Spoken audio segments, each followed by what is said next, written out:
কানে লাগতে দেরি আবু বকর বলেন লাব্বাইকা সাদাইকা ইয়া রাসূলুল্লাহ। দরজা খুলে দিলেন। নবী বলেন আবু বকর এত গভীর রাত আপনি কি ঘুমান নাই?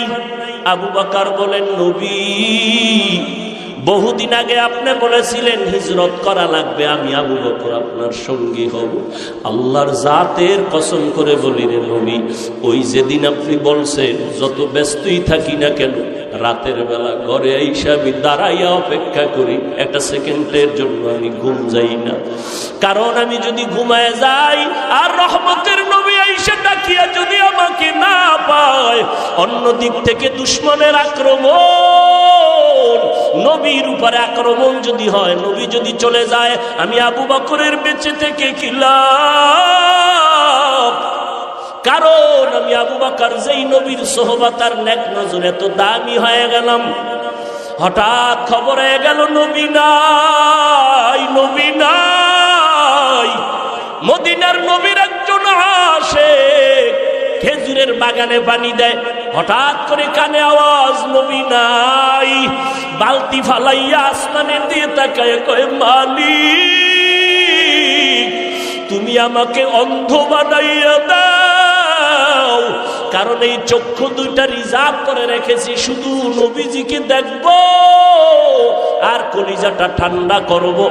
আজ আমার সেই মহব্বতের নবী যদি না থাকে, এই চক্ষু দিয়া অন্য কিছু দেখব না, তুমি আমারে অন্ধ বানায় দাও। কেমন মায়ার নবীর মোহাব্বত রে, নবীর আশিক উম্মতের দল। আজকে ১৫০০ বছর পরেও ওই নবীর আদর্শের কারণে কত সম্মান আল্লাহ দান করেছেন। নবীর মোহাব্বতের টুপি, নবীর আদর্শের দাড়ি, নবীর আদর্শের পোশাক, আজকে কত সম্মান। যত বড় কাটটা বেঈমান হোক না কেন, মদিনার পোশাকটা দেখলে সম্মান করার চেষ্টা করে। মদিনার নবীর আদর্শের এত দাম, ১৫০০ বছর পরেও কত বড় বড় বিধর্মীরা নবীর সুন্নতের এই আদর্শ দেখে মুসলমান হয়ে গেল। আবু বকর বলে নবী আল্লাহর জাতের কসম আমি একটা সেকেন্ড ঘুমাই না, দরজার কিনারায় দাঁড়ায় দাঁড়ায় অপেক্ষা করি নবী এসে কখন আমারে ডাক দিবে, আমি সাথে সাথে যেন জবাব দিয়ে দরজা খুলতে পারি। মায়ার নবী চোখের পানি ছেড়ে কাঁদতেন। আবু বকর এটা কেমন করে সম্ভব? নবীজির এই কথা আবু বকর বলে নবী আমার মেয়ে আসমা এও রাতে ঘুমায় না, আমি সারা রাত অপেক্ষা করি, আমার কন্যাটাও নাস্তা বানায় অপেক্ষা করে, মদিনার পথে কে দিবে খানা, আমার মেয়ে খানা নিয়ে অপেক্ষায় থাকে। আমি আবু বকরও যাব, আমার মেয়েটা অপেক্ষা করে। শুধু তাই না, এই হিজরতের পথে নবী বাহন আমি রেখেছি খুঁটির গোড়ায় বেঁধে, এই বাহনটাও কোনো রাত্র ঘুমায় না। মদিনার নবী আসবেন, পথের দিয়ে তাকায় থাকে মক্কার দিকে, নবী আসবেন তারে পেটের মধ্যে নিয়ে মদিনায় যাবেন। এদিক দিয়ে দুশমনেরা ঘরের পেছন দিয়ে ভেতরে ঢুকলো, দেখে মোহাম্মদ নাই। এদিকে সময় খুবই কম, দ্রুত নবী আবু বকরকে নিয়ে বের হয়ে গেলেন। হাঁটতেছেন, পাথরওয়ালা পথ, সমতল না, উঁচকুচ পথ, পাথরওয়ালা রাস্তা, হাঁটতে বড় কষ্ট। হাঁটতেছেন, আবু বকর একবার ডানে যায়, নবীর একবার বামে যায়, একবার সামনে যায়, একবার পেছনে যায়। নবী বলেন আবু বকর আপনি এমন কেন করেন? আবু বকর বলেন নবী দুশমনের ভয়, আমি ভয় পাই, ডান দিক থেকে না জানি আক্রমণ আসে ডানে যাই, বাম দিক থেকে না জানি আক্রমণ আসে আমি বামে যাই, পেছন দিকে যাই, আবার পেছন থেকে যেন আক্রমণ করতে না পারে। কারণ কোন দুশমন যদি আক্রমণের গুলি মারে, আমি আবু বকরের গায়ে লাগবে, আমার মায়ার নবীর শরীরে যেন না লাগে। কারণ আমার মায়ার নবীর শরীর এত বরকতের শরীর, যেই নবীর শরীর মোবারকে মশা পড়ে না, মাছিও পড়ে না, হারাম। আবু বকর নবী হাঁটতেছেন দুজনে মদিনার পথে। যাওয়ার বেলায় শেষ সময় বাইতুল্লাহর কিনারায় গিয়ে নবী একটু বিদায় দেয় কান্না করে, এরে বাইতুল্লাহ আমি তোর জন্য বড় পাগল, বড় আশে। ওরে বাইতুল্লাহ তোর দরজায় যখন আমার সিনাটা লাগাই, কলিজাটা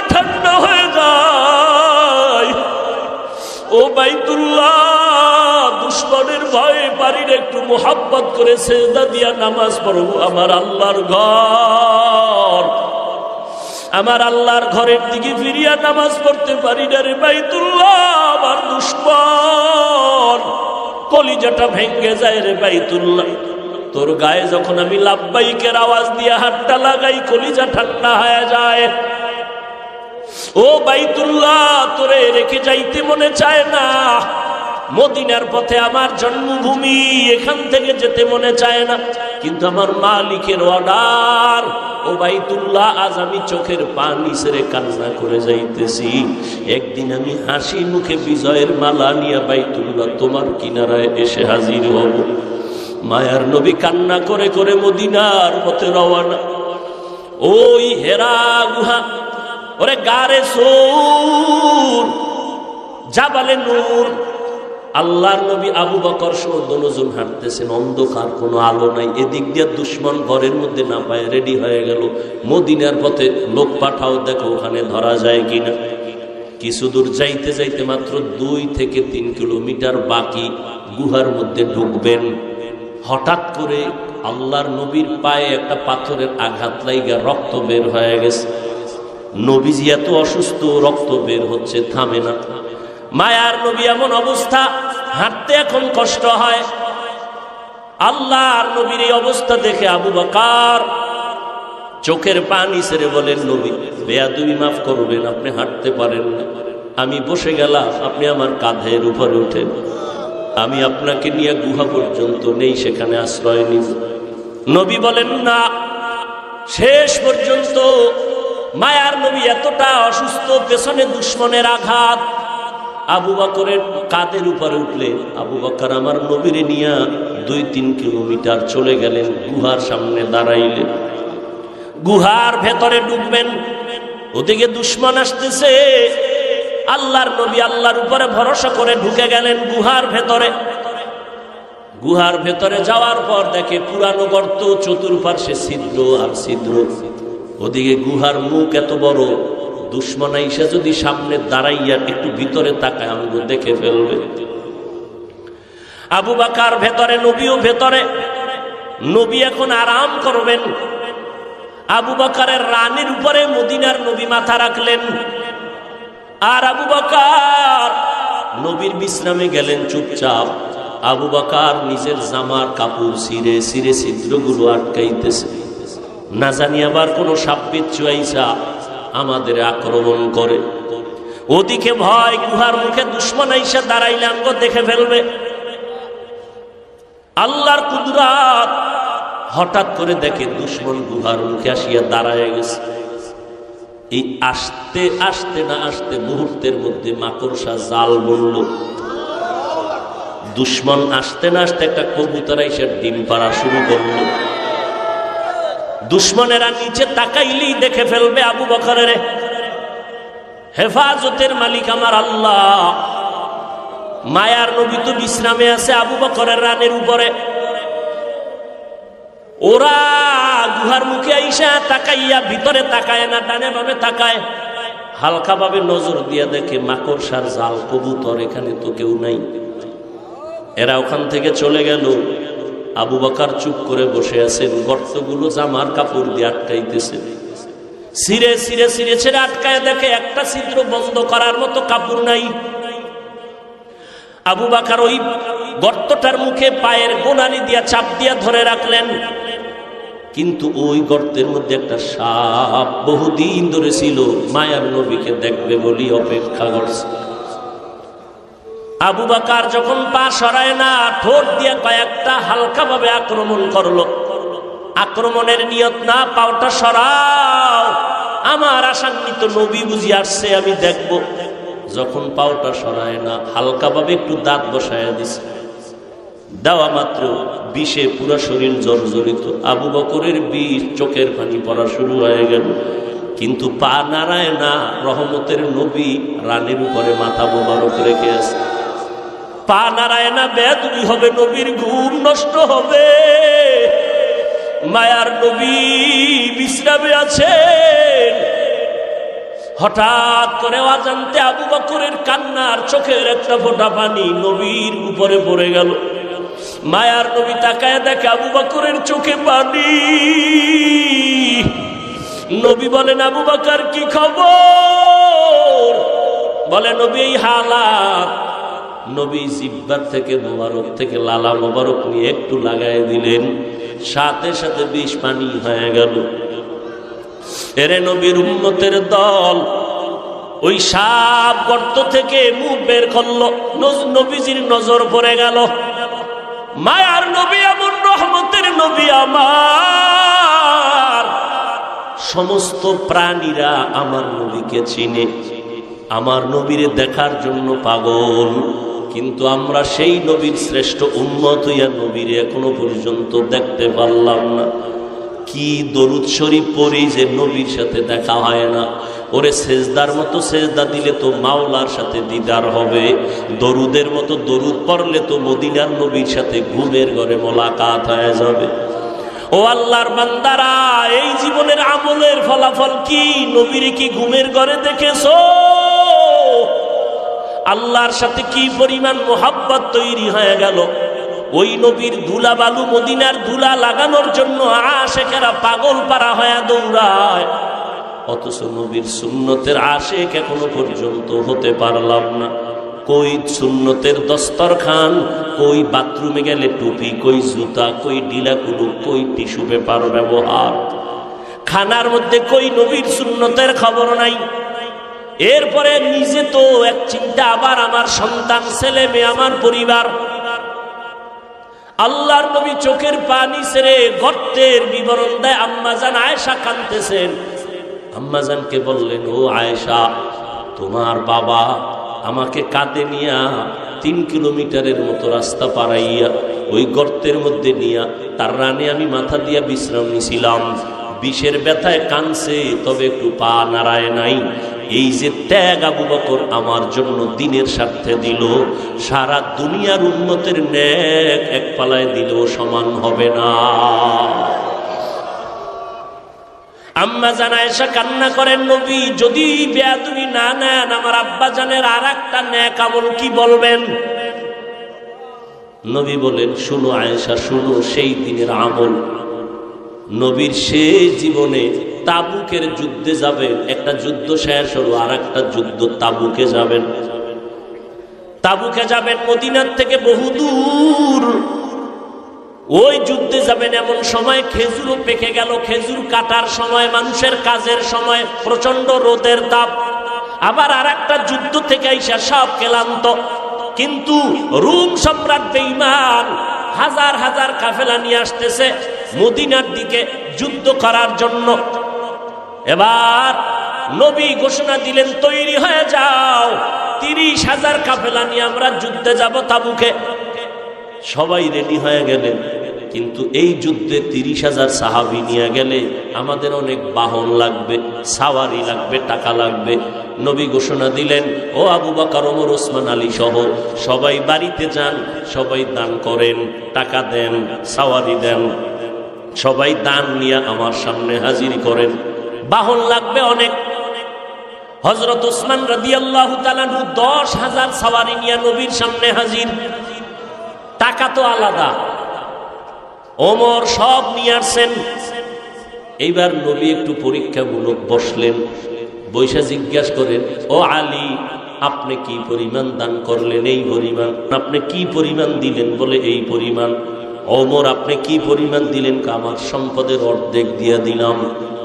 ওমরের মনের মধ্যে একটা আশা, আজকে আমি এত বেশি দান করব, নবীর দোয়াটা আমি আগে পেয়ে যাব। ওমরেরও আশা, বেশি দান করব, দোয়াটা পাবো। ওসমানেরও আশা। নবী সবাই জিগাইলেন, এই আলী কি পরিমাণ দিলেন? ওসমান কি পরিমাণ দিলেন? ওমর কি পরিমাণ দিলেন? আবু বকরকে নবী কয়, ও আবু বকর, আপনি বাড়িতে কি পরিমাণ রাখলেন? হযরত আলীকে বললেন, কি পরিমাণ নিয়ে আসছেন? ওসমানকে বললেন, কি পরিমাণ দান করেছেন?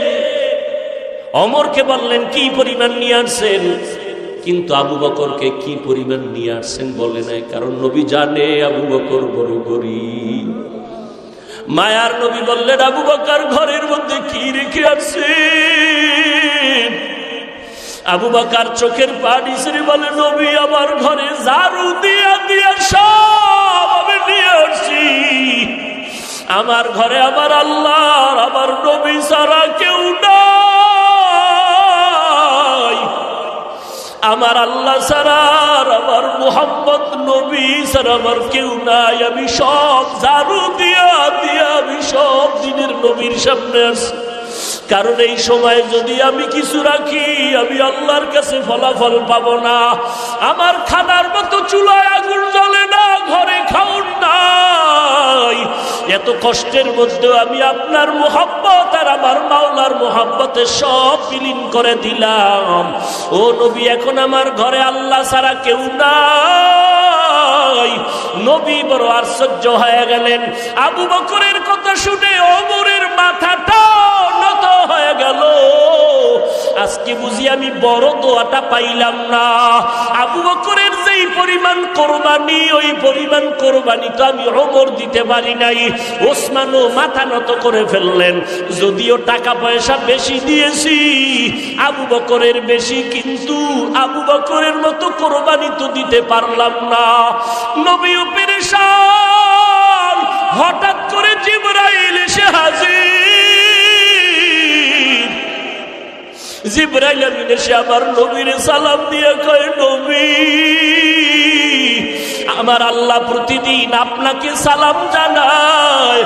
আজ আমার আল্লাহ আপনাকে সালামের সাথে সাথে আল্লাহ পাক আজকে আবু বকরকে আলাদা করে সালাম দিয়েছেন। এবং আল্লাহ জানতে চেয়েছেন, আবু বকর আপনার মনের কি হালাত? নবী বলেন, আবু বকর কপাল আপনার ধন্য। আল্লাহ তাআলা জিবরাইল পাঠাইয়া বলেছেন, আল্লাহ আপনাকে সালাম দিয়েছেন। আবু বকর কান্না করে করে পাগলের মতো, আবু বকর আপনার মনের কি হালাত আল্লাহ জানতে চেয়েছেন। আবু বকর কান্না করে বলেন, ও দয়ার নবী, আমি ছিলাম মক্কার ভিতরে একটা জাহান্নামের আসামি। কে জানতো, কে চিনতো আমি আবু বকরকে? আমারে তো কেউ জিগাইতো না। আজ আমি আপনার সোহবতে আসার পর আল্লাহ আমাকে এত সম্মান দান করেছেন আপনার সোহবতের কারণে, যে আল্লাহ আজ আমাকে সালাম পর্যন্ত পাঠায় দিছেন। মায়ার নবী কান্না করে বলে, রে আয়েশা, আবু বকরের এই 2 দিনের কোরবানি যদি এক পালায় দেওয়া হয়, আমার অন্য উম্মতের নেক যদি অন্য পাল্লায় রাখা হয়, আবু বকরের সমান হবে না। ও নবীর আশিক উম্মতের দল, এত দামি আবু বকর, কিন্তু তার জীবনের ইতিহাস বড় কান্নার আওয়াজ। মায়ার নবী রাতের বেলা ঘর থেকে বের হলেন। হুজরা থেকে বের হয়া মসজিদে নববীর কিনারায় হঠাৎ শুনে কান্নার আওয়াজ, শুনতেছে কান্নার আওয়াজ। গভীর রাত, নবী হালকা ভাবে নজর দিয়ে দেখে তার সাহাবী আবু বকর তাহাজ্জুদে দাঁড়ায় দাঁড়ায় কান্না করতেছে, সে আওয়াজ আসতেছে। নামাজ শেষের পর আল্লাহর নবী বললেন, আবু বকর আপনি কাঁদলেন কেন? আবু বকর বলে, নবী হাসরের ময়দানের ভয়ে আমি কান্না করেছি। বলে, কেন কান্না? আপনার তো জান্নাতের টিকিট আল্লাহ দান করেছেন। আবু বকর বলে, নবী যদি আল্লাহ রাগ করিয়া টিকিট ক্যান্সেল করে দেয়, তখন আমার উপায় কি হবে রে নবী? আপনিই তো হাসরের ভয়ঙ্কর অবস্থার বয়ান করেছেন। কিয়ামতের ময়দান হবে নাকি বড় ভয়ঙ্কর ময়দান। সূর্যটার আলো বন্ধ হয়ে যাবে, ওদিকে সমুদ্রের পানি গরম হয়ে যাবে। আল্লাহ তাআলা রাগান্বিত আওয়াজ দিয়ে বলবেন, ওয়ামতাজুল ইয়াউমা আইয়ুহাল মুজরিমুন, ও গুনাহগারের দলেরা, নেককারদের থেকে তোমরা আজ আলাদা হয়ে যাও। নেককারদের আমলনামা ডান হাতে দিব, গুনাহগারদের আমলনামা বাম হাতে দিব। অন্যদিকে সূর্যের গরম, আবার জাহান্নামের চিৎকারের আওয়াজ। জাহান্নামের আওয়াজে জাহান্নাম চিল্লায় বলবে, আল্লাহ বেনামাজি গুনাহগার গুলো কই? সব আমার পেটে দাও। জাহান্নামের আওয়াজে হাসরের ময়দানটা থরথর করে কেঁপে উঠবে। ও নবী, আপনিই বলেছেন যে নবীদের কোনো গুনাহ নাই, নবীরা পর্যন্ত নাফসি নাফসি নাফসি বলে কান্না করবেন, উম্মতের কথা সবাই ভুলিয়া যাবেন। ও মায়ার নবী, ওই সময় কঠিন এক হালাত, কান্না করে করে মানুষের চোখের পানি শেষ হয়ে যাবে, রক্ত পড়া শুরু হয়ে যাবে। ও নবী, আপনি হাসরের ময়দানের ভয়ঙ্কর অবস্থার কথা বলেছেন। আম্মা জান আয়েশা বলেন, আমি দেখি আমার মায়ার নবী একদিন আমার হুজরায় বসে গুনগুন করে কান্না করেন। আমি বললাম, নবী কেন কাঁদেন? বলে, আয়েশা, হাসরের ময়দানের ভয়ঙ্কর আযাবের কথা মনে পড়েছে, কান্না করি। কেমন আযাব হবে আয়েশা জানুনি? নবীদের কোনো গুনাহ নাই, তারা নাফসি নাফসি বলে কাঁদবেন, উম্মতের কথা ভুলিয়া বলবে, আল্লাহ আমাকে বাঁচাও, আমাকে বাঁচাও। মূসা নবী কাঁদবেন, আল্লাহ আমাকে বাঁচাও। ঈসা নবী কাঁদবেন, আল্লাহ আমাকে বাঁচাও। আপন আপন বলতে কেউ ওই সময় আপন হয়ে যাবে না। আল্লাহর নবীর এই কান্না দেখে আম্মা জান আয়েশা বলেন, আমি আমার নবীকে প্রশ্ন করলাম, নবী, সমস্ত নবীরা নাফসি নাফসি বলে যদি কান্না করে, আপনি তো দো জাহানের সরদার, আপনি তখন কি করবেন? নবী বলেন, আয়েশা, আমি তখন সহ্য করতে না পারিয়া আমি সাথে সাথে আমি মাওলার দরবারে মাকামে মাহমুদে সিজদায় পড়ে কাঁদবো। একবারও বলবো না আমাকে বাঁচাও, আমি শুধু বলবো, আল্লাহ আমার উম্মতের বাঁচাও, আমার গুনাহগার উম্মত গুলো বাঁচাও। একটা উম্মত যেন জাহান্নামে না যায়, জাহান্নামে গেলে আমি জান্নাতের ময়দানে যাব না। আম্মা জান আয়েশা বলেন, নবী তখন কি হবে? আম্মা জানের জবাবে নবী বলেন, আয়েশা, আমার কান্না দেখে আল্লাহ দয়া করে বলবে, নবী আপনি কাঁদবেন না, মাথা উঁচু করেন, আর আপনার উম্মতগুলো ধরে ধরে জান্নাতের ময়দানের দিকে নিয়ে যান। আল্লাহর অর্ডার পাইয়া আমি তখন আমার উম্মতগুলো বাছাই করে করে জান্নাতের দরজায় নিব। আম্মা জান আয়েশা প্রশ্ন করলেন, নবী কোটি কোটি মানুষের ভেতরে আপনার উম্মতগুলো কেমনে চিনবেন? আমার মায়ার নবী বলেন, ও আয়েশা, আমার উম্মতেরা যারা 5 বেলা রোজু বানাইয়া সিজদা করেছে, নামাজ পড়েছে, কিয়ামতের কঠিন সময়ে তাদের ওযুর অঙ্গগুলো নূরের আলোতে ঝলমল করতে থাকবে। আমি নবী দেখে দেখে তাদেরকে জান্নাতের ময়দানে নিয়ে যাব। আমি আল্লাহর নবী তাদেরকে না নিয়ে জান্নাতে যাব না। ও পর্দার আড়ালের আম্মা জানেরা, আপনারা তো নবীদের মা, সাহাবায়ে কেরামের মা, আউলিয়ায়ে কেরামের মা, হাফেজে কোরআনের মা। আপনারা খাদিজা রাদিয়াল্লাহু আনহার মতো নারী, আয়েশা রাদিয়াল্লাহু আনহার মতো নারী, ফাতেমা রাদিয়াল্লাহু আনহার মতো নারী কয়দিন আর দুনিয়াতে বাঁচবেন? ও যুবক, ওই মা বাবার দোয়া নিয়ে সামনে আগাও, নবীজির সুন্নতের মালা গলায় লাগাও। মরিয়া গেলে যাবা, নামাজ ছাড়বা না, বেপরদায় চলবা না। একটা সেকেন্ডের জাহান্নামের আযাব সহ্য করার শক্তি কারো নাই। আজ এত বিশাল জান্নাতি বাগান, কত আশেক জাকেরারা বসে আছে, কত আল্লাহর বান্দার চোখে পানি, অথচ আমার তোমার চোখে কেন পানি নাই? গুনার কারণে আল্লাহ বুঝি বেজার। এখনো সময় আছে, তওবা করে নাও, মা বাবার দোয়া নিয়ে আগাও। মা বাবার চোখের পানি আর দোয়ার কারণে আজ এই চেয়ারে বসলাম। এমন কোন সন্তান নাই যে মা বাবার চোখের পানি ছাড়া মানুষ হয়ে গেল। ওই মা বাবার কত কান্না, কত চোখের পানি। আজকে তুমি তাদের কান্নায় পরীক্ষায় ভালো নাম্বার পেয়েছো। ওই মা বাবার চোখের পানি আর দোয়ার কারণে তুমি টাকার মালিক, বাড়ি গাড়ির মালিক হয়েছো। ও আল্লাহর বান্দারা, এই জায়গায় যারা আছো, অনেকের মা নাই, বাবাও নাই, অন্ধকার কবর থেকে দোয়ার অপেক্ষায় আছে রে সন্তান। ওই মা বাবা তোমার আমার জন্য এত কাঁদলেন, তোমার চোখে কি এক ফোঁটা পানি আসবে না রে সন্তান? এত নিষ্ঠুর কেন হয়েছ? ওই মা বাবার জন্য কি এক ফোঁটা চোখের পানি ছেড়ে কাঁদতে পারো না রে বাবা? ওই মা বাবার দোয়া ছাড়া মাওলানা হতে পারো নাই, ওই মা বাবার চোখের পানি ছাড়া আলেম হতে পারো নাই। ওই মা বাবার কষ্টের জীবন বাবার মনে চাইছিল মাঝে মাঝে ইলিশ মাছ দিয়া খানা খাবে, কিন্তু কিনার মতো টাকা ছিল না। মায়ের মনে চাইতো কোনো সময় আঙ্গুর বেদানা খাবে, কিন্তু টাকা ছিল না কেনার মতো। আজকে তোমার ফ্রিজে মাছের অভাব নাই, ফলের অভাব নাই, কিন্তু তোমার ফ্রিজে মাছ আর ফল থাকলে কি হবে? যেই মা বাবায় আফসোস করলো, সেই মা বাবায় তো আজ কাফন পরিয়া কবরের ভেতরে চলে গেল। ওই ফল তুমি আর কারে খাওয়াইবা? ওই মাছ কারে খাওয়াইবার সন্তান? ওই মা বাবারে তো মাছ যদি না পারো, ফল খাওয়াইতে পারো নাই, আল্লাহর কাছে দুই ফোঁটা চোখের পানি ছেড়ে দোয়া করো আর বলো, দয়ার মালিক, যেই বাবার ক্লান্ত পরিশ্রম, কত খানা না খাইয়া ঘুম না গিয়া কষ্ট করে করে জীবন কাটায় দিল। বাবা কোনোদিন নিজের কাপড় কেনার জন্য কষ্ট করে নাই, বাবা কোনোদিন নিজের পেটে খানা দেওয়ার জন্য কাজকর্ম করে কষ্ট করে নাই। বাবা দিন নাই রাত নাই এত কষ্ট করেছেন শুধু সন্তানকে হাসি মুখ দেখবে, সন্তানের বড় বানাবে।